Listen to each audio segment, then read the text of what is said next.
За арай минь үзэгчтэй бодлогын дайн гэдэг еврейчүүдийн протоколыг цовруулаар ярьж байгаа нэвтрүүлгийн маань шинэ дугаар хэлж байна. Ингээд та бүхэнд өнөөдөр 11 дахь протоколоос эхлээд ярина. 11 дахь протокол бол еврей үндэстнгүүд одоо энэ еврейчүүдийн протоколуудыг, сене протоколуудыг баталсан тэр үеийн лидерүүд, тэр үеийн одоо еврейчүүдийн бодлого тодорхойлогчид нь бусад ард түмнүүдийг хэрхэн юу гэж дүгнж ирсэн бэ гэдэг талаар тавчхан ганц удаа сөрөхгүй протокол байгаа. Гэхдээ утга санаа нь бол үнэхээр бас том утга санааг илэрхийлж чаддаг тийм протокол. Тийм. Тэгээд бусад одоо улс орнуудад үндсэн хуулийг нь хэрхэн одоо замчилж одоо өөрсдөө ашигтайгаар тогтоож өгөх вэ гэдэг агуулгатай. За санаа нь бол ингэж эхэлж байгаа нэг протокол болгоны эхэндээ нэг тийм хэдин тодорхойлох одоо ишлэл өгөөд байдаг байхгүй. Тэгээд тэр ишлэл үг нь бол ерөөхдөө геочууд бол гоёчууд бол эргүү хоньмон гэж хэлж байгаа байхгүй. Тэгээд нууц масан ба тэдний ил тавцсан гэдэг. Тэгээд ерөөхдөө нэг христийн сүмүүд ч нэг хончин эзний зарц марц юу лээ. Тий. Хонио хариулагч сайн хончин ч л нэг тиймэрхүү сүмүүдийн бол манай голомжуудаар нэлээд байгаад байна л да. Тэгэхээр ерөнхийдөө биднийг бол одоо юу гэдэг нь ямар нэгэн байдлаар нэг тийм хонь гэж үзээд байгаа юм л хонь. Тэгээ тэд бол эзэднэ. Тийм учраас биднийг хариулж байгаа гэсэн санааг л энэ давхардаж гарч ирээд байгаа шиг санагддаг. Тэр нарийн энэ Мөсийн нөгөө хуучин гэрээ гэдэг Мөсийн библи байгаа шүү дээ.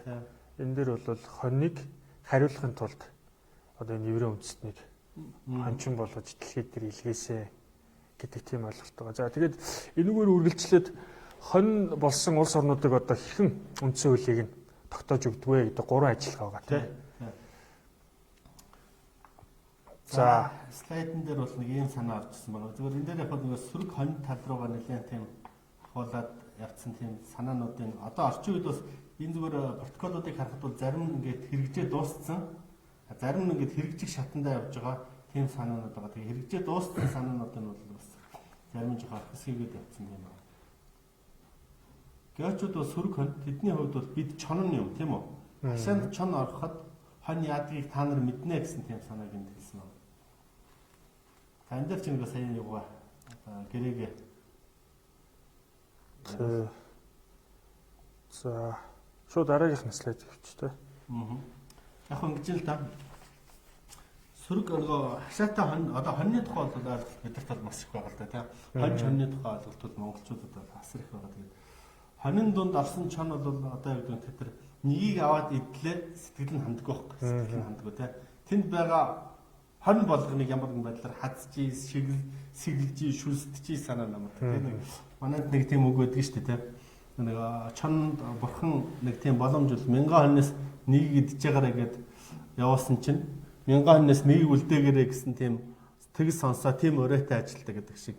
Ерөнхийдөө бол тийм итгэл, тийм сэтгэлгээний үндсэн дээрээс хашаанд орох, чон ороход хонь яадгийг та нар мэднэ гэдэг одоо юу гэдэг тийм. Тэр үнийг л бидэнд хэлж ин л та тэгээд. Ийм л энүүнтэй энэ еврейчүүдийн протоколууд энэ сене протоколууд гэдэг нэртэлтэй энэ еврейчүүдийн протоколууд хэрэгжээд дуусахад ерөнхийдөө одоо юу гэдэг тийм бусад ард түмэн еврей ба бусад ард түмэн гэж байгаа шүү дээ. Еврейчүүд л өөрийгөө арай илүү тавьсан. Тэгээ бусад ард түмэн бол одоо юу гэдэг тийм ард түмний дунд бол ороход бол энэ еврейчүүд бол хонин сүрэг дотор орсон чон шиг л тийм тоглолт үзүүлдэг гэсэн тийм санаа. Энэ итгэл үнэмшлийг одоо өртөл болгож гол үнэт зүйл болгож энэ еврейчүүдийн протоколуудыг гаргасан байна. За геочүүдийн нүдэн аних бас нэг учир нь бид инх тайвны дайсныг дарж улс төрийн бүх намуудыг номхотгосныхаа дараа геочудаас булан авсан бүр эрх мэдлийг нь буцааж өгнө гэж тэдэнд амлана. Бүх эрх мэдлийг нь буцааж өгнө гэж энэ бүргээ тавьчих. Эрх мэдлийг нь буцааж өгнө тэдэнд амлана. Тэднээс авсан зүйлийг буцааж өгөх хугацааг хэлэх шаардлагатай гэж өгч гисэн байна. Энэ нэг үндсэн хуультай холбогдолтой зүйл байгаа юм л да тийм. Үндсэн хуулийн шинээр тогтоож өгнө. Бүх хууль эрхцэн орчингуудын шинээр хийж өгнө. Тэгээд одоо юу гэдэг нь тэр үндэсний үзэлтэй улс орныхоо эрх ашигыг боддог бүх хүмүүсийг бол одоо нийгмийн хурлаас шахан гаргана. Тэгээд тэнд бол ямар нэгэн байдлаар одоо юу гэдэг нь тийм. Геочууд бол тийм хөтлөгдсөн, нүдэнсэн сөрөг хоньлуугаа адил одоо тийм амар жимээр амьдрах юм байна тийм үү? Тэгэхдээ тэднийг тэгж одоо юу гэдэг нь тийм улс төрийн бүх номуудыг энэ замаар улс төрийн бүх номуудыг эрхэндээ оруулж авна гэж байгаа. Эрхэндээ оруулж авна. Эрхэндээ оруулж авсныхаа дараа тэднэрт бол амлалт өгнө. Та нараас одоо буцааж авсан олигархууд байдаг юм уу, гадны дотны хөрөнгө оруулагчд байдаг юм уу, гадны бодлого тодорхойлогчд байдаг юм ингээд булааж авсан эрх мэдлийг чинь та нарт буцааж өгнө гэж амлаж одоо засаглаа хэрэгжүүлнэ гэж. Тэгэхдээ тэр булааж авсан зүйлийг хизээ өгөх тухай хизээ тэдүүд буцааж өгнө гэж заавал он сар цаг хугацаа тэдэн жилийн дараа ч юм уу тэдүү та нар үнэхээр сайхан жаргалтай сэргэн мандна гэсэн тийм амлалт хугацаа хэлэх шаардлага байгаа юм. Чинь бол нэг хугацаа тавьж байгаад энэ хизээд энэ асуудал дуусах нь мэдэгдэхгүй бас эцэс төгсгөл хөгжлөх тэр боломжийг бий болгоно гэсэн санаа л да. Жишээлбэл манай улс одоо 92 онд нэг шинэ үндсэн хуулийг боловсруулад шилжилтийн үе гэдэг дээр хүмүүс ярьдаг байсан. Шилжилтийн үедээ бид нар явж байгаа. Шилжилтийн асуудлыг зохицуулах үндсэн хууль, ардчлал зах зээлийн нийгмийг төлөвшүүлэх хууль. Энэ бол одоо ингээд энэгээр шилжээ дараа нь бид нар ардчлал иргэний нийгэм гэдэг юмд орчих юм бол ардчсан нийгэм гэдэг юмд орчих юм бол үнэхээр одоо цэнгэлийн манлайг болох юм а гэдэг сурталх болгоо тухай үед бол асар их явж байсан. Үнэхээр одоо яг гэдэг нь энэ шилжилт өнөөдөр дууссан уу? Дуусаагүй юу? Бас үргэлжилж байгаа юу гэдэг талаар хинч хариулж чадахгүй. Тэгээ үндсэнд хуультай холбоод тавих дээр нэг тийм шилжилт хэрвээ дууссан гэж үзэх юм бол энэ үндсэн хууль өөргөө гүйцэтгэсэн байх хэрэгтэй. Дараагийн үндсэн хуулийг бид бодож олох хэрэгтэй. Дараагийн үндсэн хуулиа бид батлах хэрэгтэй болж орж байгаа. Шилжилт дуусаагүй бол үнэхээр дуустдаггүй энэ үндсэн хуулийн цаад үндсэн хуулиудын үгний цаана нуугдж байгаа тэр залийг нь бид нар ойлгоод маш хурдан одоо хариу арга хэмжээ авах хэрэгтэй болчиход байгаа л да. Хизээш дуустдаггүй. Хизээ дуусах нь тэр эрх мэдлээ алдчихад бид нар нөгөө эрх мэдлээ алдчихад тэрүүнийгээ хизээ буцааж авахаа мэдэхгүй зүгээр нэг тийм ардчилсан нийгэм, зах зээлийн нийгэм, иргэний нийгэм гэл ингээд эцэс төгсгөлгүй социализмын нөгөө материал техникийн базыг байгуулна гэдэг шиг эцэс төгсгөлгүй тийм байгуулсан тийм эргэлцсэн юмд орчиж байгаа юм биш үү? Хизээ дуусах нь хизээ бид нар одоо эх орныхоо улс үндэстнийхээ эрх ашиг өөрөө буцааж авах юм байл гэдэг холбогдолтой асуудал энэ дэр яваад байна л да. За энэ дэр чам тодруулах юм байна. За ямар ч үсэн үндсэн хуулийн хэрвээ 90 онд одоо манад те шинээр үндсэн хууль ингээд 90 оны үндсэн хууль шинээр бичигдэж орж ирж байна. Тэгэхээр энд бол аливаа улс үндэстнүүд дээр үндсэн хуулийг оруулж ирэхдээ 3 янзаар ажиллана гэж. Нэгдүгürt бол эхлээд хууль тогтоох корпуст санал оруулж байгаа маягаар зөвлөж байгаа маягаар тий.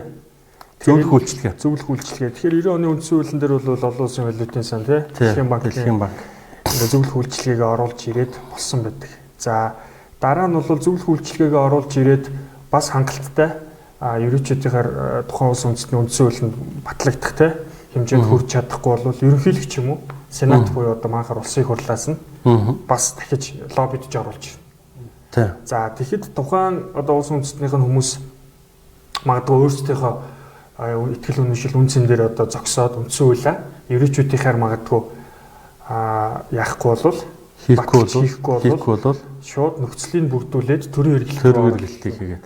Тэгэхээр энэ иргэний дайн, энэ араб ертөнцийн иргэний дайн, энэ асуудлууд бол ерөнхийдөө тухайн улс үндэстний удирдагчид нь гадны энэ цөөврүүдийг иргэжүүдийн тавьсан цөөврүүдийг эсэргүүцсэний үндсэн дээр за иргэний дайн, тэгээд гудамжны бослого Украины асуудлууд тэгээд хамгийн сүүлд нь төрийн хэрэглэлт хийгээд үндсэн хуулийг нь өөрчлөөд одоо амар жимэр боллоо гэж ард түмэнд нь итгүүлэх замаар тухайн нөгөө улс орных нь газрын доорх баялаг юу гэдэг газар нутгийн стратеги тэр газруудыг нь эзлэхтэй тийм нөхцөл байдлаар шилжиж байна. За ерөнхийдөө тавьчихна да. За дараагийн слайд нь ингэж байна.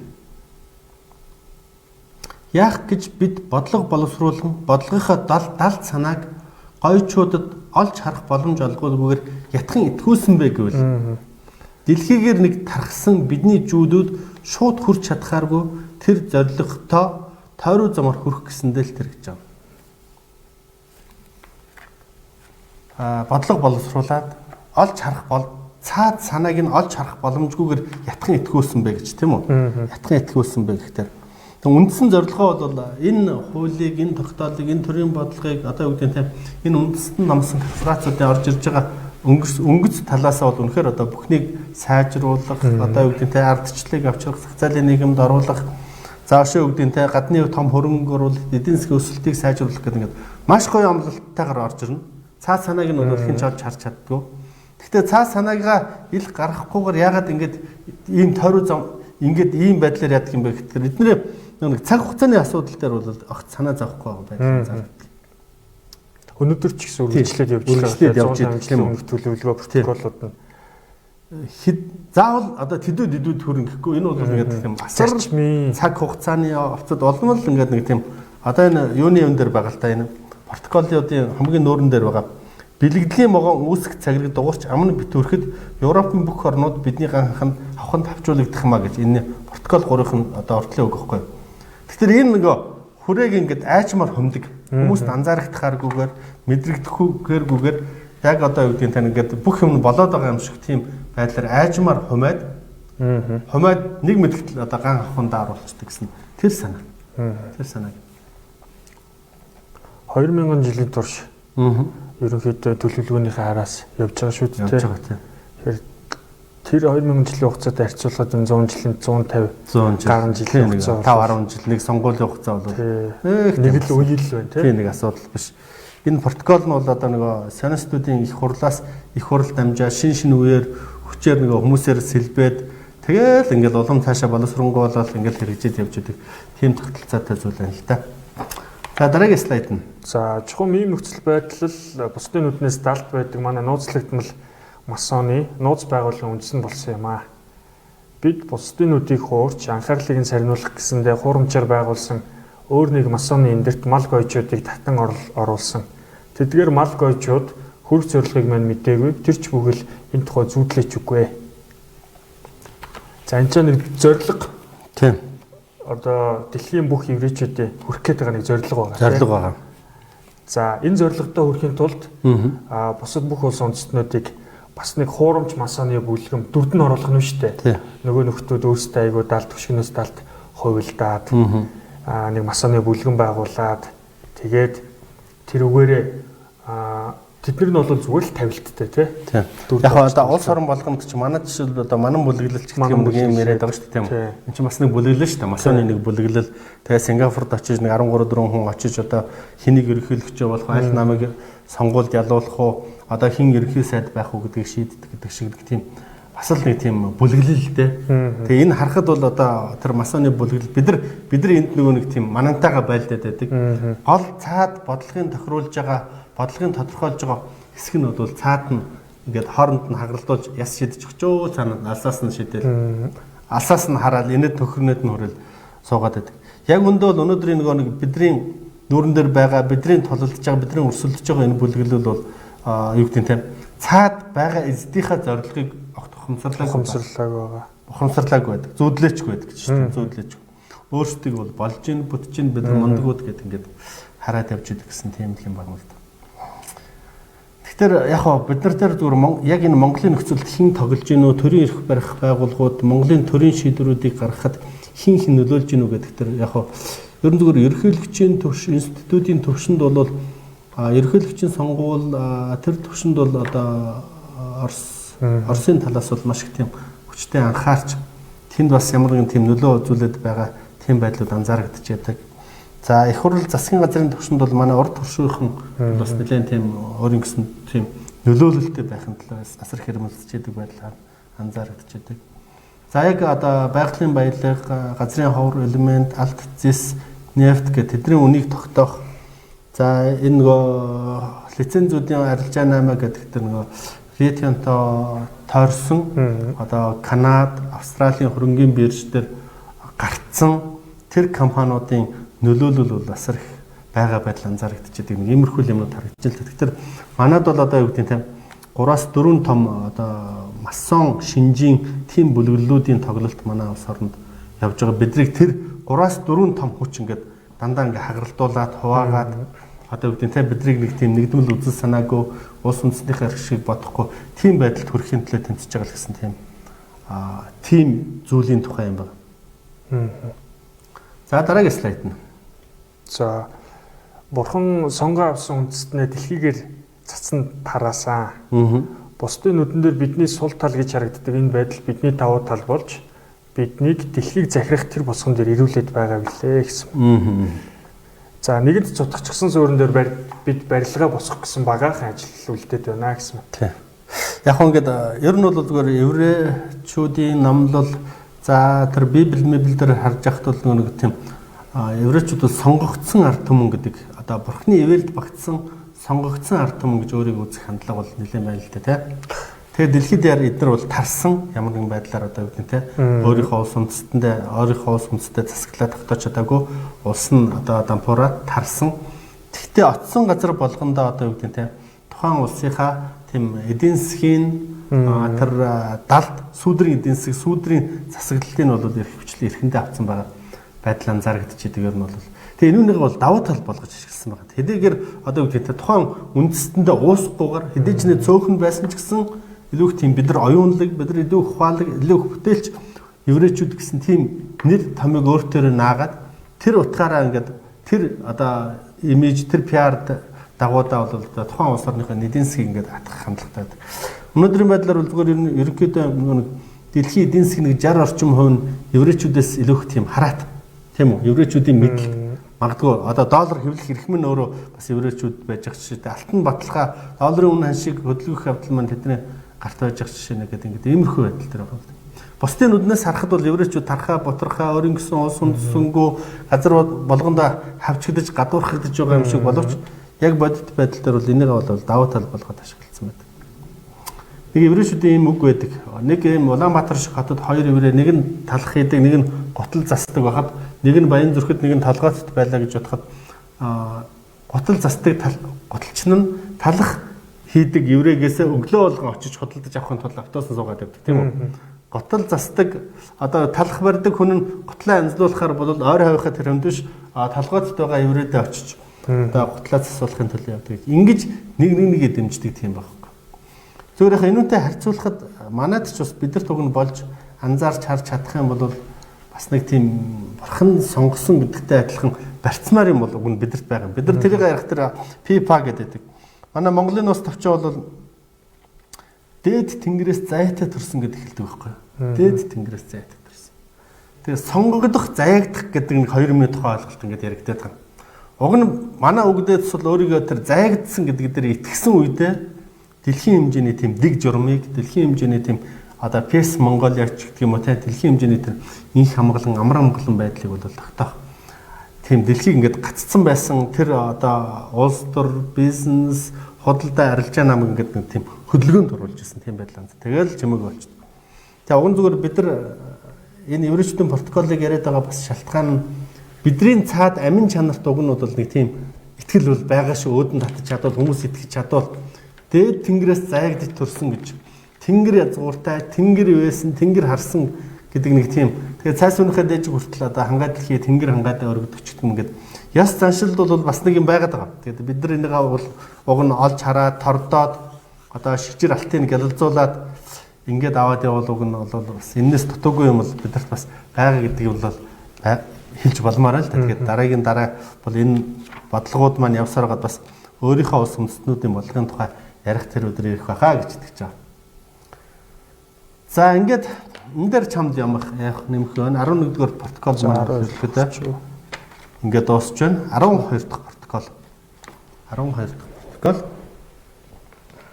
За еврей хүндээ их хорон болдоо гэсэн тийм санаатай. Протокол 12. За эрхчлөө гэсэн үгээр тайлбарласан масоны тайлбарын талаар яригдах нь 12 дахь. За масоны ноёрхлын хэвлэл мэдээллийн хэрэгслийн ирээдүйн дүр зураг. За яг өнөөдөр манад дээр болж байгаа хэвлэл мэдээллийн дайныг маш сайн детальчилж наривчилж яригдах бах. За хэвлэл мэдээллийн хэрэгслийг хяналтандаа байлгах масончуудад еврейчүүдэд зайлшгүй шаардлагатай байдаг байна гэж. За энэ санаа. За дараагийн слайдн дээр одоо энийг тайлбарласан байгаа. Сайн эрхчлөө гэсэн үг энэ бол нэг протоколын эхэнд байдаг оршил хэсэг нь тийм үү? Оршил хэсэг нь. За дараагийн слайдн дээр маань бол эрхчлөө гэдэг бол хуулиар зөвшөөрөгдсөн бүх зүйлийг хийх эрх юм а гэж хэлсэн. Хуулиар зөвшөөрөгдсөн бүх зүйлийг хийх эрх юм.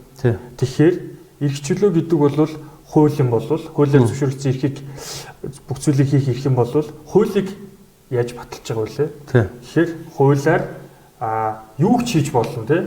Зарим тохиолдолд хуулиар зөвшөөрөгдсөн тийм одоо зарим тохиолдолд хэрэгтэй хэрэггүй одоо юу ч хийж болно гэдэг ийм зүйлүүд ерөөчүүд өөрсдөө үндсүүлээр дамжуулж аливаа улс орнуудад одоо тогтоож байгаа, суулгаж байгаа. Либерализмын гол цөмөн л доо эрхчлөө гэдэг бол хуулиар зөвшөөрөгдсөн бүх зүйлийг хийж болно гэж. Хуулиар зөвшөөрөгдсөн бүх юм хуулийн хүрээнд байх ёстой. Бүх зүйлээр хууль зөвшөөрлөгдөг гэдэг. Тийм хуулиар зөвшөөрөгдсөн байх ёстой гэсэн тийм санаанд хэлдэг. Тэгээ энүүний цаана юу нуугдж байгаа юм бэ гэдэгт нэг ард түмнүүдийн одоо нэг тийм ёс заншил, зан үйл ах цахаа ах нь хүн ахтай дээл захтай гэдэг шиг тэр зүйлүүдийг нэг бол бүгдийг хойчлох ёстой. Нэг бол тэрийг мөрдөхгүй байж болно гэдэг санаа бий болгоод нэг хуулиуд ингээд одоогийн ингээд тэр бүх зүйлүүдийг хуулиар зохицуулахыг хичээгээд эхлэхдээ хуулийн тоо асар олон болоод эхэлдэг. Асар олон болоод. Өнөөдөр бол манай жишээлбэл 640 гаруй хууль мөрдөгдөж байгаа. 640 хуулийг бүх хүн ойлгож одоо уншсан уу? Бүх хүн тэрийг мэдэх үү? Бүх хүн тэр хуулийн дагуу амьдарч гинүү гэдэг тэр бүх хүн тэрийг унших, мэдэх, ойлгох юмч болцоогүй. Тэр 640 хуулийг унших болцоогүй болоод эхэлдэг. Тэгээ энэ нь одоо юу гэдэг нь сая протоколын 2 дахь хэсэгт нь бол ингэж байгаа. Энэ үгийг ингэж тодорхойлбол хожим бидэнд үйлчлэхгүйд бүх эрх чөлөө бидний гарт орчихно гэж. Учир нь хууль гагцгүй бидний дээр дурдсан хөтөлбөрийн дагуу бидний хүссэн аливааг устгах уу байгуулна гэж. Тэр аливаа улс үндэстнийг одоо бүхлээр нь авъя, бүхлээр нь ая гэх юм бол одоо юу гэдэг нь те. Баг шиг хулгай хийгвэл зүгээр хулгай ачих тийм үү? Арай их хөвгөн шиг хулгай хийгвэл дээр нь төчих гэдэг юм уу те. Бүр их хулгай гэж бодох юм бол хуулийн өөрчлөл гэсэн санаа шүү дээ тийм үү? Тэгээ хуулинд нь одоо юу гэдэг нь те ямар нэгэн тийм өөрсдөө тааламжтай, өөрсдөө дэмжсэн, өөрсдийнхөө эрх шиг хамгаалсан залтуудыг оруулах замаар тухайн улс орнуудын хууль нь яг өөрийнхөө үндэсний ард түмэндээ бол асар их хатуу үйлчилдэг. Гадны хүмүүст одоо юу гэдэг нь те тэр бодлогыг тодорхойлсон тэр хуулийг шигтгэж өгсөн хүмүүст нь бол илүү их тийм хөнгөн үйлчилдэг. Тийм явцын дунд тиймэрхүү байдал бий болчтой. Тэгээ одоо манайхан харж байгаа бол одоо Монголд бизнес эрхлэхэд гадаадын хөрөнгө оруулагч гэдэг нэрийг авч чадах юм бол тэр маш хөнгөлөлтөй үйлчил. Хөнгөлөлтөй татварын болон бусад асар олон зүйлийн хөнгөлөлт авна. Гадаадын хөрөнгө оруулагч өөрөө тэр утгаараа хөнгөлөлт авж байгаа гэдэг утгаараа Монгол хүнээс нэг 91 суудлын дээр тэрхээ хамгаалагдах болцоотой байна. Статус нийгэмд бичлэх бүр байр суурь илүү болчихдог. Байгаль төвчийн хуулинда. Энэ маань өөрөө ихтер үндэсний бизнес эрхлэгчдүүд, үндэсний жижиг дунд үйлдвэрлэл эрхлэгчид энэ юу гэдэг нь хуулийн дагуу хийгээд эхлэхдээ хинч тэр хуулиар тогтоосон шаардлага хяналтуудыг хинч биелүүлж чадхааргүй болчихдог. Тэгээ ямар нэгэн тийм ч юм уу, ямар нэгэн алдаа, ямар нэгэн тийм одоо асуудал одоо юу гэдэг нь дандаа бий байдаг. Тэгэд нөгөө эрх баригчид ч байдаг юм уу, төшмөдүүд юу гэдэг юм бөхтөр хин нэгэн бизнес эрхэлж байгаа хүн хин нэгэн хүнийг одоо юу гэдэг нь үйл ажиллагааг нь зогсоох өөртөө ингэ барьцаалж авахыг хүсэх юм бол үйл ажиллагааг нь шалгахад ямар нэгэн тэндээс олдох болцоотой. Хуулийн дагуу ямар нэгэн болдох болцоотой. Төшмөдүүд эрх баригч хин нэгнийг хуулийн дагуу ямар нэгэн аргаар хүнийг одоо дарамтлах, дарамгуулах бололцоо олгож өгдөгөр бол хэлдэг. Тэгэхээр ерөнхийдөө нөгөө дурдсан хөтөлбөрийн дагуу хуулиа баталсан, зохиоцсон нийгэм хүн болгон дагаж мөрдөхтэй. Тэгээд тэр нь юу гэсэн үг вэхээр өөрсдөө хөтөлбөрийн дагуу одоо бидний өөрсдөө хүсэж байгаа альваагаа устгах юм уу байгуул. Жишээлбэл одоо яг биднэр дээр саяны таны ярьснаар бол гадны хөрөнгө оруулагчдыг үн цэнийг өсгөх, илүү дэмжих, Монгол хүмүүсээ дотоодынхоо одоо худалдаа аж үйлдвэр эрхлэгчтэйгээ дарах те устгах гэдэг ч юм уу. Ингээл ерөөс хөтөлбөрийн дагуу алхам тутамд нь саад тавихгаар тавьж байна. Тэгээд тэр хүмүүс нэг юм хийхээс зөвхөрөө заа шиг зүгээр ингэж өөрөөсөө мөрөөрөөжсөнд ороод том монополд нь ороод нэг монополын нэг эрг шуург нь эсвэл цүнхийг барьж гүйхэн дээр эсвэл тэдэрт үйлчлэхэн дээр юм гэдэг тийм сонголтыг өөр ирэхгүй хүмүүсийн тархинд хийж өгдөг гэсэн тийм санаа гэж байна. Энэ бол ингээд харахад бол ингээд гоё сонсогдож байгаа. Эрхчлөө бол хуулиарч өсөөлсөн бүх зүйлийг хийх эрх юм.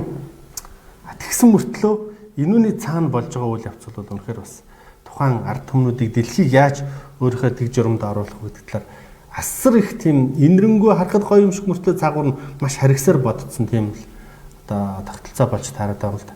Жишээлбэл хүн ахтай дээл захтай ч гэдэг юм уу баган төрчих болохгүй, босгон дээр зогсож болохгүй гэдгийг жишээлбэл хуульч болох уугүй гэдгээс. Зөрчүүл яах боломжтой асуудал. Зөрчүүл яах юм тэр. зөрчил яаж хинч яаж чадахгүй. Гэхдээ цаад ард түмний ёс зан үйл заншил ёслол байдалд нь бол тэр нь заавалчгүй хийж болохооргүй утга учиртай зүйлүүд байждаг тийм зүйлүүд тийм. Тэгээ тэрийг давхгүй байж болно. Хамаагүй тэр хууль биш учраас тийм учраас нэг тийм ахмад залуу үе одоо дунд үе залуу үеийн хоорондын залгамж холбоо нэг нэгнийхээ хүндэтгэх нэг нэгэн дээр нэг мэдээлэл ёс зүгэд дамжуулах зан заншил зан үйлээ дамжуулах явдалд нэг хуулиас шалтгаалаад тасалдал үүсдэг гэсэн тийм. Тэгээд нэг тийм даяарсан хүн бий болно. Үнцэнтэй зүйлгүй орчин үеийн одоо дэлхийн хамгийн гоё одоо юу гэдэг те одоо юу гэдэг те тансаглал гэдэг юм нэг тийм юм хөтлөгдсөн тийм хүмүүс бий бол. Тэгээд ерөнхийдөө энэ нийгэмд одоо байр суурь олох ч юм уу те эдийн засгийн хувьд одоо ажил төр хөвөд байр суурь олох эсвэл төрийн албанд төрийн захиргаанд ороод байр суурь олоход ерөөсөө эдний тавьсан хуулиар л явна бид нар өөрөө байхгүй. Тэгэхээр эдний одоо тоглоомын дүрмээр л явна гэсэн үг юм л та. За дараагийн слайдн дээр. За хэвлэл мэдээллийн хэрэгслийг бид дараах байдлаар ашиглана гэсэн маань. За хэвлэл нь бидэнд гойчуудын хүсэл тачаалыг дэвэргэж намуудын хувийн хичээс ашиг сонирхлыг хөөргөдөж байгаагаараа бидэнд үйлчилж байгаа. Ямар ч гэсэн их ашигын төлөө үйлчилж байгаа л гэжсэн маань тийм. Энэ үед бол дөнгөж сонин эхэлж одоо мод болж исэн хэм да баруун мод болж исэн үе. Тэгээ сонин дөнгөж мод болж явах үед сонин одоо хэвлэл мэдээллийн хэрэгслэл өөрөө хүмүүст ямар нөлөө үзүүлж болох вэ гэдгийг бол маш соргоор мэдэрч хүлээж авсан байдаг. Тэгээ хэвлэл мэдээлэл энэ сонин хэвлэлийг өөрийнхөө засаглалыг тогтооход өөрсдийнхөө үйл ажиллагааг сурталчлах, таниулах, өөрийнхөө одоо ашиг сонирхлыг хэрэгжүүлэхэд одоо яаж ашиглаж болох вэ гэдэг талаар бүхэл бүтэн энэ одоо 2-3 протокол дамжин номлосон байгаа байдлаар зарагдаж байгаа юм л да. Хэвлэн гэж байгаа. Хэвлэн геожуудын хүсэл тачаалыг дэвэргэж гэдэг юм тийм. Одоо манайд жишээлбэл ингэж л да нэг сорнц ч гэдэг юм уу одоо юу гэдэг те нэг хэрэггүй. Тийм нэг тийм гоё тийм брендийн хувцас өмсчээ, тийм одоо төбөл өмсч, тийм палаж өмсч гэдэг тийм шар хэвлэл гэдэг тийм хүсэл тачаал. Үнэхээр нийгэмд элит гэдэг юм одоо юу гэдэг те нэг тийм гоё өндөр түвшинд одоо мундаг хүмүүсийн дунд орохын тулд одоо юу гэдэг тийм эцэс төгсгөлгүй тэр материалыг сонирхол тэрний төлөө хөөцөлдөх гэсэн тэр үзэл санааг дэвэргэж байдаг юм уу те. За нөгөө талд нь бол нөгөө намуудын хувиа хичээсэн ашиг сонирхлыг хөөргөдөж байдгаараа бидэнд үйлчилж байгаа. Одоо манайд чинь уг нь бол өнөөдөр ард түмэн бол асар их өсөж л да юу гэдэг те манангийн дэглэмч гэдэг юм уу энэ одоо нэг олигархуудыг одоо дэглэмийг болиулахын сан арай өөрсдөө засгийн эрхээ барихын сан систем өсөл бол асар их байгаад байдаг. Тэгсэн мөртлөө өнөөдөр улс төрийн намууд нь одоо 32 дахь нам сайхан бүртгүүлж байгаа байдлаар зарж.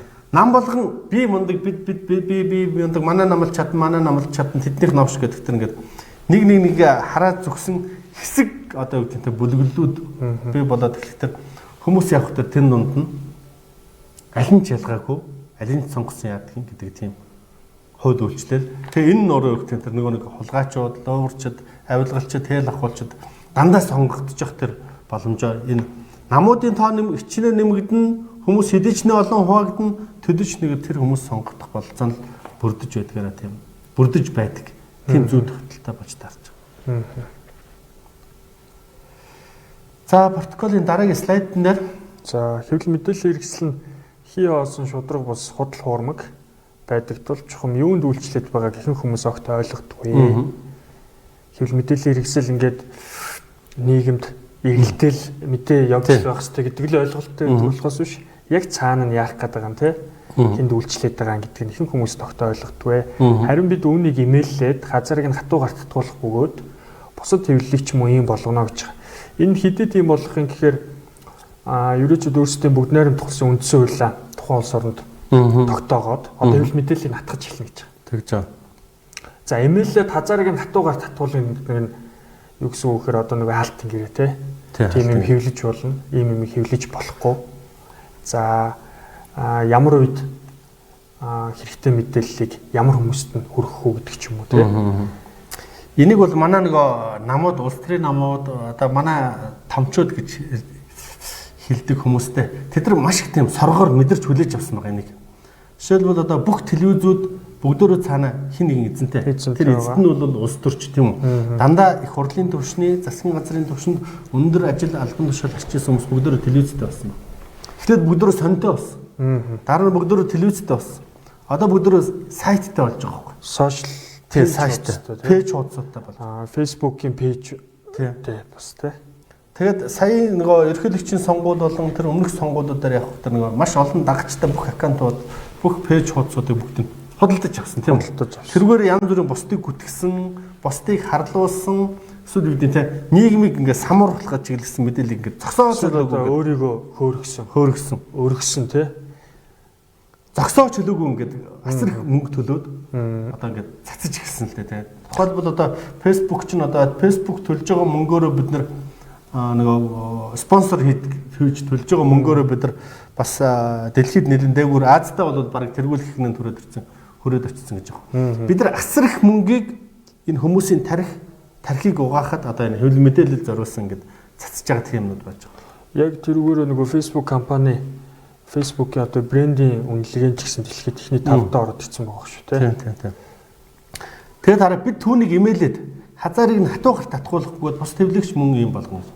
Хазаарыг нь хатуу гарт татгуулна гэдэг чинь нөгөө чиний саяны хэлсэн нөгөө халтын гэрээ болж хөрж байгаа. Магтсан мэдээллийг л зөвшөөрнө тийм үү? Муулсан яг бодит үннийг илэрхийлсэн тийм байдлыг бол одоо юу гэдэг тий. Цааш нь яахгүйгээр тэр хэвлэл мэдээлэл цааш нь түгэхгүйгээр хинч мэдхгүйгээр дарж өнгөрөх тийм байдлаар одоо юу гэдэг тийм хатуу гарт татгуулна гэж мөнгөөр хэвлэл мэдээллүүдийг бүх зүйлүүдийг хөдөлж авах гэсэн тийм санаа. Сая жишээлбэл энэ дээр бол маш тийм тодорхой байдлууд анзаарэгдэж байна л да. Юунууд одоо тэр заамарт ч одоо тэр эко алтан заамар гэдэг одоо нэг тэр Баян Базраа гэдэг тийм компани одоо маш олон иргэний хөдөлгөөнүүд тэрийг хаах гэж асар олон удаа оролдож олон тэмцсэн боловч тэр чихгүй толгой шиг тэгээд бүх одоо сумынх нь бүх шатных нь байгууллагуудын хүмүүсийг одоо ингээд хөдөлж авчаад ингээд ажиллаж байсан. Сая тэр хөдөлж авсны төлөөс нь одоо 3-4 хүн амиар төлөгдөж шít. Тэглээгээд хөвл мэдээлэлээр гарах юм байхгүй. Бүгд хаалтын гэрээтэй бүгдийг ингээд зогсоосон. Тиймэрхүү байдал ингээд анзаарч байна. Энэ хөвл мэдээлэл бол өөрөө олон түмэндээ байгаа үед бол асар хүчтэй байдаг, дөрөвдөг цэцгэл болдог. Тодорхой бүлэглүүдийн гарт очиод хаалтын гэрээнд ороод эхлэхдээ энэ өөрөө юу гэдэг хэрэгсэл эсрэг нөгөө олигархуудын ноёрхлыг урт удаан хугацааны туршид тогтоох тэр хэрэгслэл тэр зэвсгэн болоод авчдаг. Тийм аюултай зүйлтэй. Тийм учраас уг нь бол ардчлал үнэхээр байгаа бол тэр чөлөө төвлөл хин нэгэн улс төрчийн оролцоогүйгээр хэвлэл мэдээллийн байгууллагын сэтгүүлчт нь тэнд ажиллаж байгаа хүмүүс нь өөрөө хэвлэл мэдээллийн байгууллагын өмчлөлтийг тэр зүйлийг л дэмжинэ гэж одоо сүүлийн одоо 20 жихм жил хөвлийн эрхчлөөний хуулиар дамжуулж ярьлаа. Харамсалтай нь энэ өнөөдөр хүртэл хэрэгжээг бол тийм л байдлаа ба шүү дээ.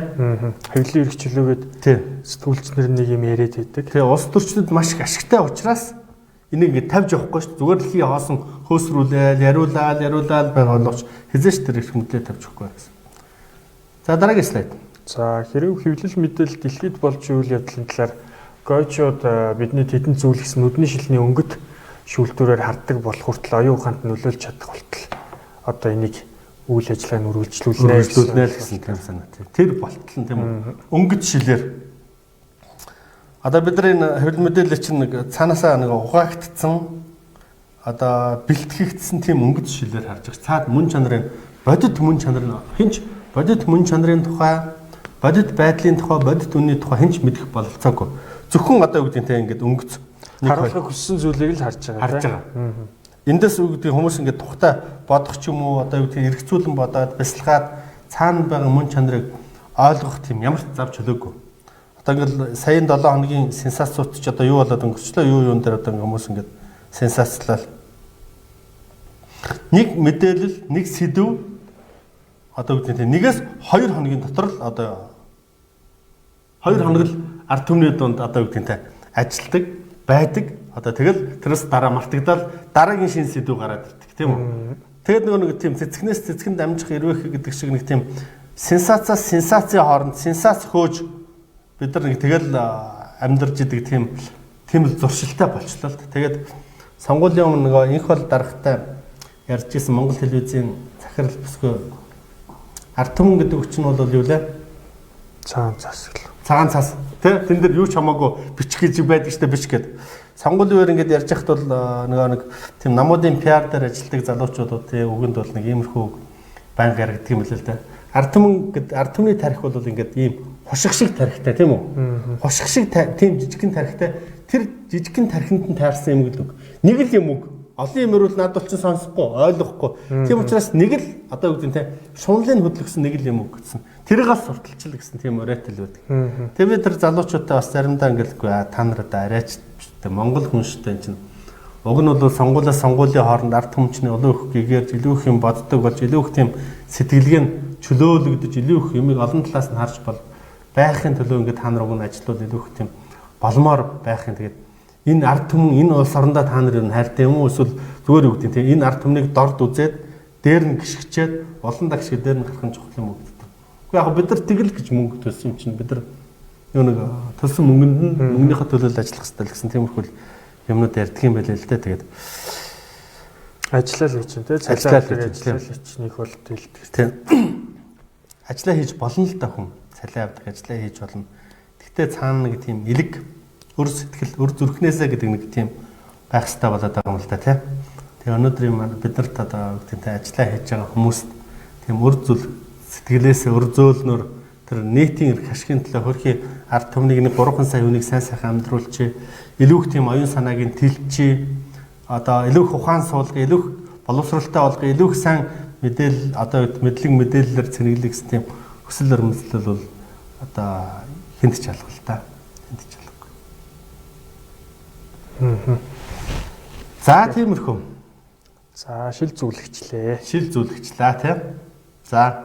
За шил зүглэх үйл ажиллагаа нь бол яаж явах юм бэ? Процедур нь бол эхний ээлжинд аль биесны хэвлэл байна гэж бүх зүйлийг төрийн мэдээлэлгээд нэг сонин гардаг шүү дээ. Тийм аль биесны байрсан ажиллагаа. За тэрний ямагт бидний сонирхлыг хамгаалж явах учраас бусдад нөлөөлөх нөлөөн шалахгүй. Бидний сонирхол буюу одоо энэ нөгөө еврейчүүд манай төр засгийг алсаас өдөртөж байгаа тохиолдлыг авч үзээд байна л да. Тэгж байна. За аль биесны хэвлэл байна. За дараа нь хоёр дахь ээлжинд бол альваг сонирхдаггүй бие бөөцөлсөн хүмүүсийг өөртөө татах зорилготой хагас аль биесны хэвлэл. Нөгөө аль биесны юмыг унших дурггүй нөхдүүдэд те сонирхлыг нь татах үүднээс за бас нэг албаны зураг хөрөг оруулах ч юм уу, хошин шог оруулах ч юм уу, те нарийн зингээ оруулах ч юм уу тийм. Гэхдээ цаана нөгөө ёг дутаг гол санаагаа агуулж яваад идэг тийм хоёр дахь хэвлэл байна гэж. Энэ нэг аль биесны хэвлэл чинь одоо бол ийм болж хөрсөн л да. Яам тамган газрууд төр нэг тийм бүх яам тамган газрууд бүх агент хэлцүүд бол нэг хэвлийн төлөөлөгч гэдэг хүнтэй болоод хөрсөн. Тэгээ хүн очихдоо нөгөө хэвлийн төлөөлөгчнөр дамжуулж мэдээлэл өгнө гэдэг. Тэгээ нөгөөх нь дараагаас асууж хэлнэ гэдэг.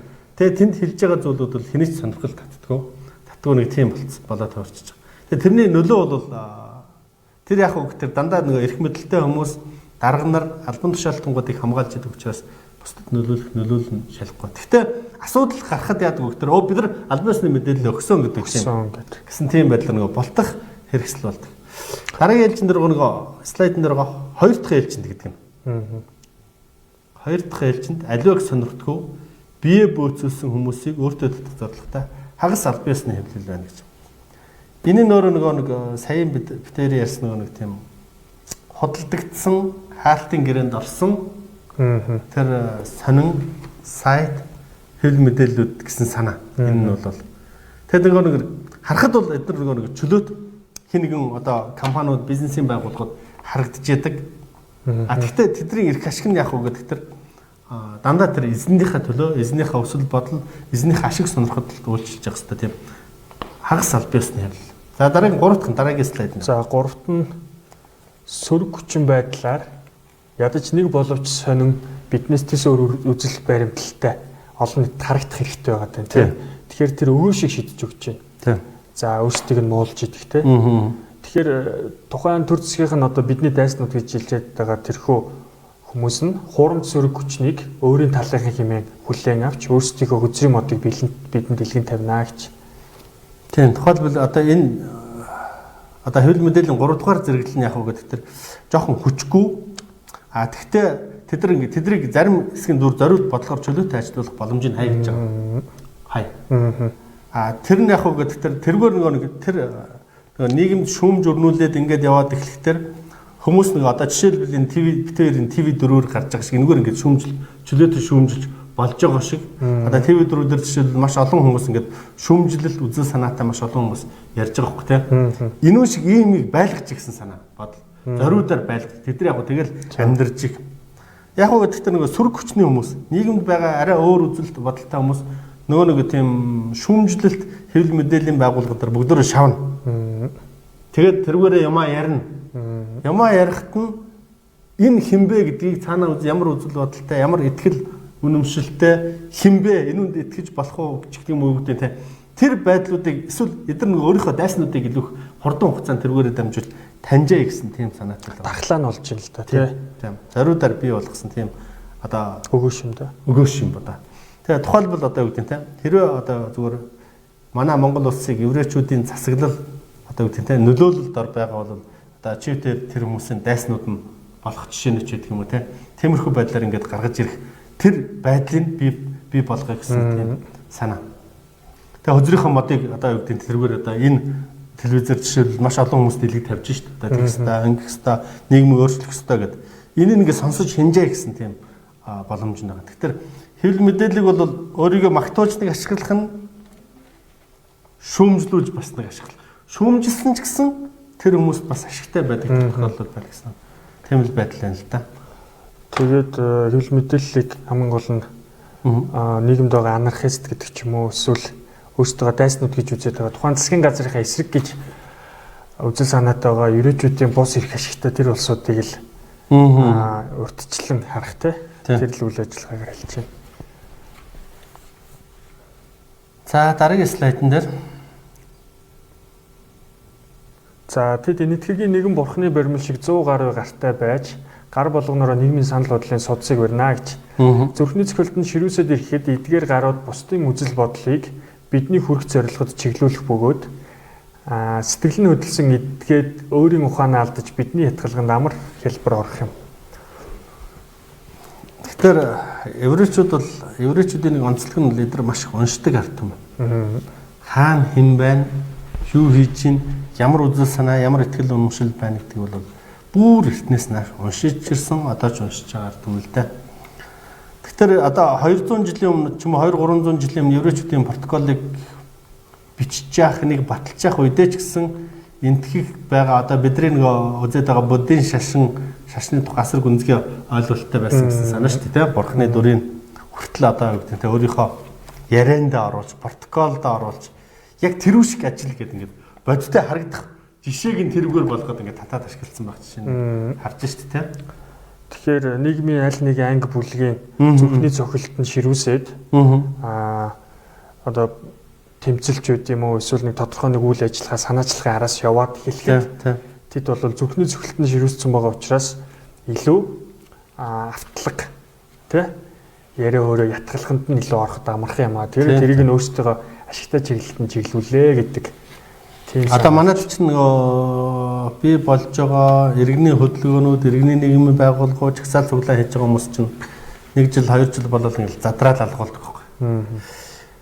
Тэгээд тэр яагаад тэгээд задраад алга болчих вэ гэхээр тэр чагсаал цуглаан зохион байгуулж байгаа хүмүүс дотор заавал 1-2 хотхон хүмүүлэгчийг оруулж бодлогоор ингээд цаанаас нь оруулсан байж дээ. Тэд нар эхлээд маш их тийм идэвхтэй явж байгаад итгэл үнэмшлийг аваад татаад тэгээд тодорхой хугацааны дараа нөгөө тийм задлан бутрах үйл ажиллагаа явуулаад тэгэхээр бид нар ч нэг тийм омогш заа тэр мүү энэ мүү гэсэн усуд маш хурдан дотоод тэмцлээсээ болоод ингээд задраал ингээд явчихдаг. Тэр нөгөө 100 гартаа бурхан чинь тэр иргэний хөдөлгөөн болгоны нийгмийн тэр анги давхарга болгоны хаана юу болж ийн гэдгийг ингээд зүрхний цохилтын ингээд судсыг бариад мэдчих гэсэн тийм зорилготой. Тэгэхээр гар хөл нь бол хаач явж идгээл хаач хүрнэ л гэсэн тийм санаа хаач хүрнэ. Тэгээд хоогдсон гут нь одоо юу гэдэг нь өөрийнхөө ятгалханд одоо авах шиг тэдэм амарх юм байхгүй эсвэл хөдөлдөж авах шиг амарх юм байхгүй л гэсэн. За дараагийн слайд. За хэвлэл мэдээлэл нь зарим талаараа одоо бидний рүү дайрч давшлах нь бас өөр ач холбогдолтой байна. Энэ нь юу гэвэл ингэж үг хэлэх бүрэн ихтэй байна гэдэгтээ итгэл төс байх тийм боломжийг бүрдүүлж өгч байна. Тийм. Нөгөө либерализм арчлал үнэт зүйлтэй итгэлтэй байх итгэлийн нөгөө л ярьж өгөх. Эрхчлөө байх юм шиг санагдаж штеп юм уу? Эрхчлөө байгаа юм шиг чивээр ингээд жишээлбэл эрхчлөө хэвлийн эрхчлөө байгаа гэдэг ингээд асар их яриад байдаг. Яг үндэ бол маш нийгэм маш олон хүмүүс ярьж байна. Сошиал орчноор ярьж байна. Зориуд яриулж байгаа. Телевизүүдээр ярьж байна. Өөрийнхөө фэйсбુક дээр бичиж байна, пэйж дээр бичиж байна. Одоо твиттер дээр жиргэж байна. А тэгтээ тэр хин ажил хэрэг болгож байгаа юм бэ гэхээр байхгүй байх хэрэгтэй тийм үү? Зүгээр л ярьжлаа. Ярьж ийн гэдэг чинь бол одоо юу гэдэг нь би эрхчлөөтэй байдаг. Эрхчлөөгөө би төгс эдэлж ийн гэд нөгөө хүн чинь сэтгэл ханамжтай үлдэж ш тийм үү? Илүү их тийм бослого тэмцэлж байдаг юм. Илүү их тэр тогтолцоог нураахын төлөө ерөөсө ямар нэгэн тийм үйлдэлд оролцохгүй. Ягдгүй л би фэйсбүүкээр тэмцэж байгаа тийм үү? Лайктаар тэмцэж байгаа гэдэг ингээд сошиалын цаана утасны цаануудад байдаг тэмцэгчдийг одоо өгшүүлээд тэр нь өөрт нэг тийм том ихтгэл үнэмшил төрүүлээд эрхчлөөтэй байгаа мэдрэмжийг төрж үлдэх нь бол эдний нөгөө засаглал нь урт удаан хугацааны турш оршин тогтоход одоо хэрэг болдог. Уушгинаар нь хийг нь гаргачихжээ. Яг бодиттой үйл ажиллагаа яваад ирэхэд нөгөө нийгэмд үйлчилж байгаа хуулиуд болвол төр төмөр нүрэ үзүүлнэ хичээр ингээл тулаал зогсон л доо. Тэгэхээр өнөөдөр энд бол ард иргэд одоо бид яах ёстой вэ гэхээр зөвхөн маш сайн ойлголттой л болох хэрэгтэй хэлжээд. Эхлээд маш сайн ойлголттой. Хэн юу яриад байгаа, хаана юу яриад байгаа гэдгийг маш сайн ялгаж мэддэг байх хэрэгтэй. Ингээд бол ядаж одоо гэгэрсэн ерөөчүүдийн протокол буюу бид нар дээр энэ хэрэгжүүлээд байгаа энэ муу аргачлалууд за үйл ажиллагаануудыг маш сайн эхлээ мэддэг болчихё. Дугаар болгын ном хэрэгтэй юмнуудаа уншия, уран зохиолын ном унших яах вэ те? Хэрэгтэй одоо энэ зүйлсээ их нээлжинд уншиж. Тэрний дараа нэг тодорхой хэмжээний ойлголттой болсныхоо дараа тэр юмнуудыг ярмаар ард иргэд маань. За дараагийн слайдн дээр. За манай хэвлэлийн 3 дугаар зэндааны сонингоор танан турших мэдээллийг хаях бөгөөд шаардлагатай бол бид албан ёсны хэвлэлээр хүчтэй няцааж болно. Ойлгомжтой. Ойлгомжтой тийм. Ер нь зүгээр шар сонингууд гэж байдаг. Одоо ч манайд байгаа. Тэн дээр бүр өөрсдөө зүгээр манай улс төрчдөд нэг юм юу гэдэг нэг. Эхлээд өөрийгөө бах муулуулдаг. Сонингуудад мөнгө төлөөд өөрийгөө зориудаар муулуулдаг. Тэгээд ханддаг. Тэгээд хүмүүс яаж хүлээж авч ийн хүмүүс чинь хүний муу дуртай юм чинь мууг нь эхлээд уншингуудаа нөгөөд чинь би па тийм амтан байсан байна гэдэг хүмүүстээ таньж авдаг. Таньж авангууд нь одоо хүмүүс миний тухай нэг мэддэг боллоо, ойлголттой боллоо гингүүт нь албан ёсны хэвлэл мэдээллийг хэрэгсэлдэг. Би ч одоо ийм л хүн шүү. Маш хүчтэй тийм. Би ийм хүн шүү гэд бөмбөгдөд өгдөг. Хүмүүс ингээд сөрөг мэдээлэл авцгаа муу гэд харааж исэн ч гэмтхийн нөгөө өөр хэвлэл мэдээллийн сугт албан ёсны сугуудаар нөгөөний чинь шал өөр дүр гараад ихтер урд нь бодож исэн бодол нь бид нар буруу бодож исэн мэн энэ чинь бурхан шиг хүн байсан байна. Бурхан шиг бурхан байж. Тий, бурхан байж гэж тийм байдлаар хэрэгэлдэгэ гэсэн тийм санаа энд явж байгаа. За дараагийн слайд нь. За сэтгүүлчдэд бичих хэрэг өгөхдөө урд өмнө ямар нэг байдлаар нэр хугараагүй байх талаас нь шалгах учир хинч нууцаа бусдад задлахыг зүрхлэхгүй гэж байна. Тэгэхээр бол сэтгүүлчдийг эхний ээлжинд бол өгөхдөө нэр хугараагүй балаас нь шалгах учир шалгах гэж. Яг хөө энэ чинь нэг янз бүрийн тийм юу л та. Эхлээд бол нэг хэвлэл мэдээлэлээр гарч байгаа хүмүүс чинь нэг эхлээд танигдахгүй учраас тэр хүний тухай муу мууг нь ухах ямар ч бололцоогүй илүү их тийм гоё имиж бүрдүүлж эхэлдэг. Илүү их тийм ажил хэрэгч, илүү их тийм бизнесмен, илүү их тийм ухаантай гэдэг юм уу. Тэр байдлыг эхлээд өгнө гэсэн үг тийм үү? Шалгах учир хэмж тэгээд нэгэнт олны өмнө гараад ирсэн хүмүүс маань буцаагаад яадаг уу гэдэг тэр ноото зүйл ухуулахгүй байхын төлөө буцаагаад хэвлэл мэдээлэлд мөнгө төлөөд эхэлдэг. Бидний ном битээ гаргачаа, намайг битээ ухаачаа, миний асуудлуудыг битээ дэлгээч гэдэг одоо юу гэдэг.